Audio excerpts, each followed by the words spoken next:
Hey gang, today we're going to continue working on exponential functions. We're going to recall what we did yesterday by first practicing with graphing these two functions and remembering whether they represent growth or decay.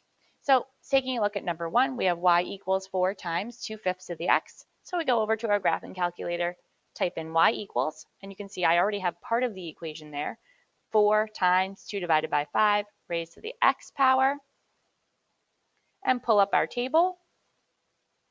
And we have some values here that we can graph to represent the function. Now notice if I go further negative in my x's, I get higher values. If I go further positive in my x value, I get very small numbers for y, but never a negative number. These numbers are actually written in what we call scientific notation. So this 7e to the negative 9 would be 7 times 10 to the negative 9th power, which is, if I go over to it, 7.0368 to the negative 9th, or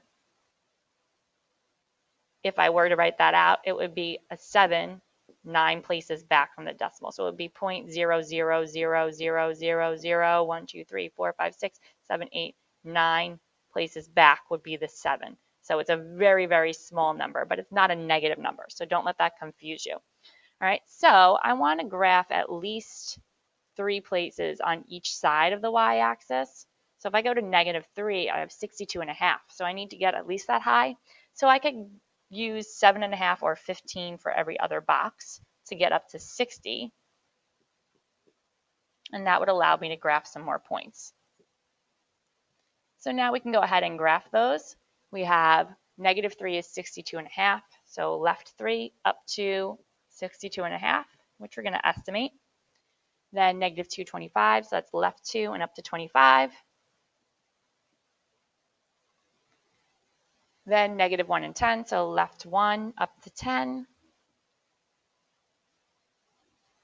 Then 0 and 4. Now remember that 0, 4 is the y-intercept and corresponds with the a value in the equation. Then 1 and 1.6. 2 and 0.64, and so on. So it's getting smaller and smaller and smaller. Then we take our pen and draw our line through those points, nice and straight with arrows on both ends. And if you recall from yesterday, this is what we call exponential decay. And it's decay because it's decreasing from left to right, and also because the b value is between 0 and 1. Okay, so now we're going to take a look at number 2. Same numbers, but swapped for the a and the b. So we can go back to our equation, clear out that equation from the last one, and type in 2 divided by 5 times 4 raised to the x. Pull up the table. And now it's the opposite. So the smaller numbers are in the negatives for the x, where if we go up and increase in the x, we get some much bigger numbers. So like I said before, let's go with this one right here, 1.68 e to the 6 is like saying times 10 to the 6. It's what we call scientific notation. And if I were to write that out, it would be 1,680,000 about. If I were to go over and highlight that, you can see it is around 1,680,000. Okay, so that's just how you would rewrite that if you needed to. Okay, so going back up, we want to graph at least 3 on both sides. So 3 is at 25.6.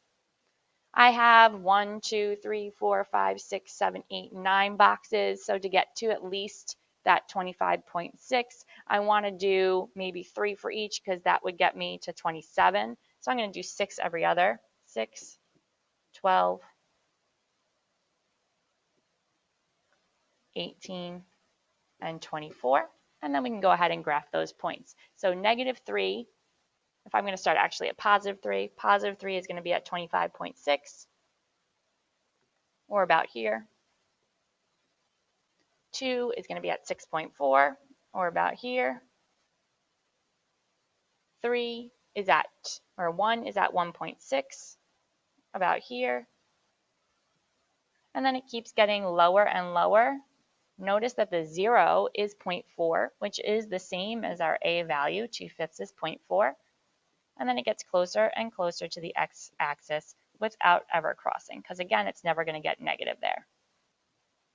Draw your line nice and neat, arrows on both ends. And again, because this is increasing from left to right, we call this growth. And once again, it's growth because the b value in the equation is greater than 1. So that's something that's important from yesterday. Other things that are important here is that you know that the a value represents your y-intercept, and the b value is your multiplication factor. So we're going to use that today to look at some tables and come up with their function rules.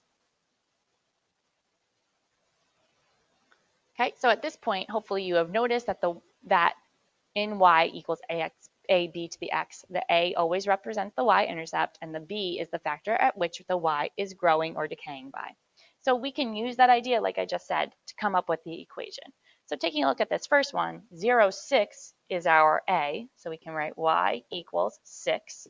And now we got to figure out what we're multiplying by consistently. So we have a fraction here that I'm going to kind of ignore, but we want to know what we multiply 8/3 by to get to 4, what we multiply 4 by to get to 6, 6 to get to 9, and 9 to get to 13.5. And this is a little bit tricky to do, but the way you could do it is divide the top number or the lower number by the top number. So if I want to figure out what I multiply 4 by to get to 6, I would do 6 divided by 4. And 6 divided by 4 is 1.5. So our growth factor in this case, because we're going up, we're growing, is 1.5 or 3/2, making our equation 6 times 3/2 to the x. Okay, same idea on this next example. We have 0, 5, so that's our a value, that's our y-intercept, so y equals 5. And this one is actually decaying because it's decreasing. I want to figure out what do I multiply 20 by to get to 10, and 10 by to get to 5, and 5 by to get to 2.5. And most of you could probably see that, but if you don't, you would do 10 divided by 20, which equals 1/2. So our decay factor is 1/2, and that makes our equation y equals 5 times 1/2 to the x. So you're going to use that idea now to come up with the equations of some other functions on your own. Make sure you check in with me to be sure that you're getting them all right. You can chat with your partners if you want to make sure that you're doing it correctly before you check in with me.